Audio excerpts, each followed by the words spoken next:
1914 में यूरोप की बड़ी ताकतें दो मुखालिफ इत्तेहादों में बटी हुई हैं।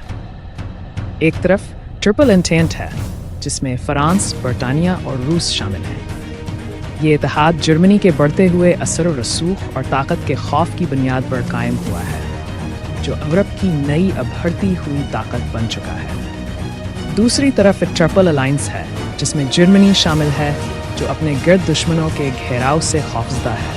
ऑस्ट्रो हंगरी, जो एक कमज़ोर और मुतज़लज़ल सल्तनत को संभाले हुए है, और इटली, जो फ्रांस के खिलाफ फ़ायदा उठाने की उम्मीद रखता है। जंग की चिंगारी 21 जून को शहर सराजियो में भड़कती है, जब ऑस्ट्रो हंगरी के वलीअहद आर्च ड्यूक फ्रांस फर्डिनेंड को एक 9 साला स्लाव नौजवान गोरेलो प्रिंसिप कत्ल कर देता है। ऑस्ट्रिया हंगरी, जो खुद एक कमज़ोर लेकिन मगरूर सल्तनत है, कातिल की मदद का इल्ज़ाम सर्बिया पर लगाकर इसे एक